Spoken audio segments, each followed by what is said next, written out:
Assalamualaikum warahmatullahi wabarakatuh. Bagaimana kabarnya? Semoga selalu dalam kondisi sehat ya. Nah, pada kesempatan kali ini kita akan membahas tentang bagaimana sih tips dan trik di dalam menjawab soal UKOM khususnya bagi mahasiswa keperawatan agar bisa lulus 100%. Nah, apakah kalian sudah siap mendengarkan? Yuk sama-sama belajar bareng. Kali ini kita akan belajar tentang tips lulus UKOM untuk materi kegawat daruratan. Nah, apa saja sih yang harus dipelajari dan apa saja yang harus dipersiapkan tentang materi kegawat daruratan?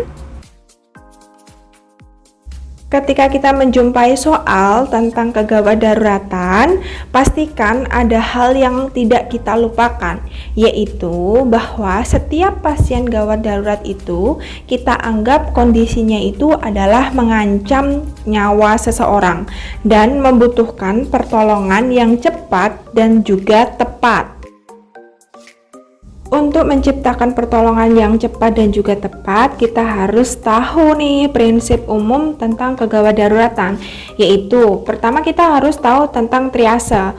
Apa sih triase itu? Jadi, pasien ketika masuk ke rumah sakit atau ke IGD itu harus dibedakan di dalam beberapa kriteria. Apakah dia gawat darurat atau gawat tidak darurat atau tidak gawat dan tidak darurat. Setelah kita melakukan triase, kita juga harus nih melakukan pengkajian primary survey. Nah, kalau primary survey ini terdiri dari ABCDE. Apa sih ABCDE itu? Jadi A itu adalah airway atau jalan nafas. Kita kaji terlebih dahulu nih bagaimana sih jalan nafasnya, ada sumbatan atau tidak. Nah, apabila ada sumbatan, kita bebaskan sumbatan tersebut. Selanjutnya yaitu B atau breathing atau pernafasan. Nah, kita lihat atau kaji nafas pasien tersebut seperti apa, bagaimana frekuensinya, apakah terjadi peningkatan frekuensi nafas atau terjadi penurunan frekuensi nafas. Nah, selanjutnya kita kaji juga apakah pasien tersebut memiliki kebutuhan oksigenasi. Selanjutnya C atau circulation. Bagaimana sirkulasi pasien, apakah ada nadi atau tidak, dan kalau misalnya ada, apakah nadinya itu teraba kuat atau teraba lemah. Lalu kita kaji juga nih tentang kebutuhan volume darah atau cairan. Nah, kita kaji apakah pasien itu memiliki resiko kekurangan kebutuhan volume cairan atau tidak, yang nantinya bisa mengarah terhadap shock. Selanjutnya D atau disability. Nah, di dalam disability ini kita lihat tentang tingkat kesadaran pasien itu seperti apa. Nah, ingat-ingat kembali nih bagaimana cara untuk mengukur tingkat kesadaran pasien, yaitu pakai GCS. Nah, GCS ini juga merupakan salah satu hal yang penting harus kita pelajari di dalam materi kegawat daruratan karena kadang di dalam soal juga keluar. Primary survey selanjutnya yaitu E, exposure atau EKG. Jadi di dalam pengkajian E ini kita lihat terlebih dahulu pasien itu mengalami trauma atau tidak. Jika pasien mengalami trauma, maka kita kaji exposure-nya. Kita lihat bagaimana jenis traumanya, apakah trauma tajam atau tumpul, seperti itu. Nah, kalau misalnya tidak ada trauma, kita lakukan EKG untuk melihat bagaimana gambaran dari kardiovaskulernya. Selanjutnya, untuk prinsip umum gadar yang lain seperti secondary survey, stabilization, transfer, dan juga definitive care dipelajari sendiri ya, buka-buka kembali materi yang sudah diajarkan oleh dosen ataupun pembimbing klinik. Setelah kita mempelajari tentang prinsip umum kegawat daruratan, kita juga harus mengetahui intervensi-intervensi yang ada di kegawat daruratan. Dan intervensi kegawat daruratan itu dibagi menjadi dua, yaitu intervensi keperawatan secara mandiri dan intervensi keperawatan kolaborasi. Nah, di sini juga kadang yang membuat kita itu terkecoh dengan soal-soal UKOM, di mana Biasanya soal hukum itu memiliki pertanyaan yang spesifik, maka jawaban kita juga harus spesifik juga sesuai dengan pertanyaan yang diberikan. Contohnya, intervensi keperawatan yang dapat dilakukan diantaranya. Nah, kalau misalnya kita menjumpai soal seperti ini, berarti kita harus bisa merasionalkan bahwa pertanyaan tersebut mengarah terhadap intervensi keperawatan secara mandiri. Nah, di dalam intervensi kegawat daruratan untuk mandiri itu diantaranya adalah ketika kita melakukan intervensi RW yang bisa kita lakukan untuk intervensi keperawatan mandiri diantaranya yaitu head tilt chin lift, jaw thrust, kemudian Heimlich maneuver, suction, pasang OPA, pasang NPA seperti itu.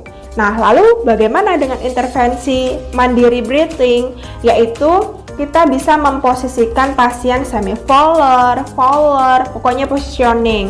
Kemudian kita bisa melakukan observasi respiratory rate, kemudian irama. Kita bisa juga melatih pasien untuk melakukan exercise atau latihan nafas dalam, latihan batuk, begging, dan juga lain-lain.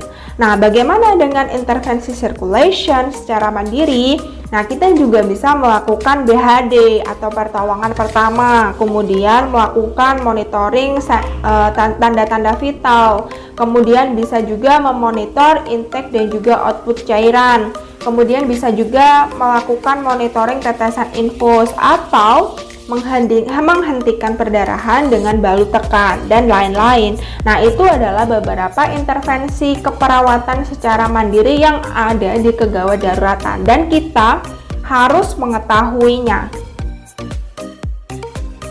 Lalu apa saja intervensi kolaborasi perawat? Nah, intervensi kolaborasi perawat diantaranya adalah untuk intervensi RW, kita bisa melakukan atau berkolaborasi tentang pemasangan intubasi krikotirotomi.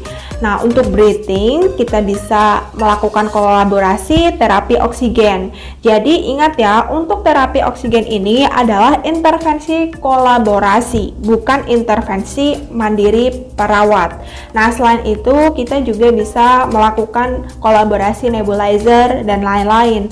Nah, untuk sirkulasi yang bisa kita lakukan untuk intervensi kolaborasi adalah pemberian terapi cairan, pemasangan kateter, dan juga lain-lain.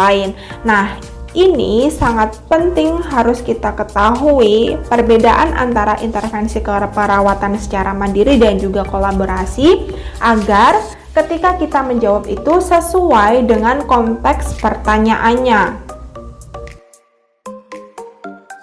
Nah, bagaimana? Sudah sedikit terbuka kan tentang soal atau materi yang nanti akan keluar di UKOM untuk materi kegawat daruratan. Nah, kalau misalnya sudah, maka kita langsung aja mengimplementasikan materi-materi yang sudah kita pelajari tadi ke dalam soal. Let's check. Nah, ini adalah salah satu contoh soal UKOM domain kegawat daruratan. Bagaimana? Lumayan panjang ya soalnya. Nah, memang kalau untuk soal UKOM sendiri itu biasanya panjang-panjang, dan salah satu tips agar kalian itu tidak grogi ketika menghadapi soal-soal yang panjang, kalian harus melakukan latihan terlebih dahulu untuk membaca soal-soal panjang dan juga biasakan untuk membaca soal itu secara cepat. Jadi teknik membaca cepat sangat dibutuhkan ketika kita membaca soal UKOM agar kita itu juga mudah untuk memahami soal tersebut.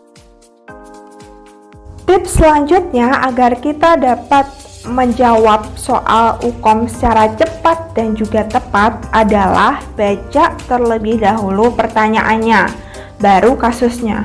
Mungkin ini sepele, tapi ini merupakan salah satu strategi jitu agar kita bisa membaca atau menjawab secara cepat dan juga tepat.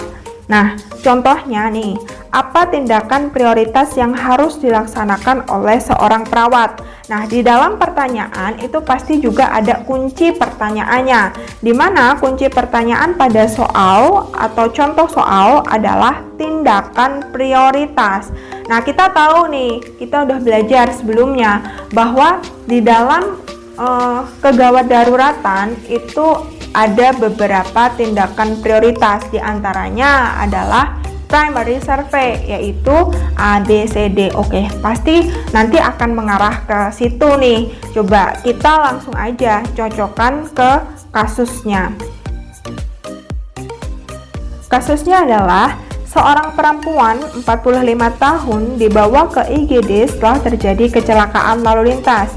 Kesadarannya kompos mentis, mengeluh kesakitan, terdapat luka robek di pelipis sekitar 6 cm, kelopak matanya ada memar, terdapat fraktur terbuka di ostibia sepertiga medial dengan luka lebih dari 3 cm, untuk tekanan darahnya adalah 95/60 mm Hg, respiratory rate-nya 30 kali per menit, heart rate-nya ada 105 kali per menit. Nah, apa sih tindakan prioritasnya?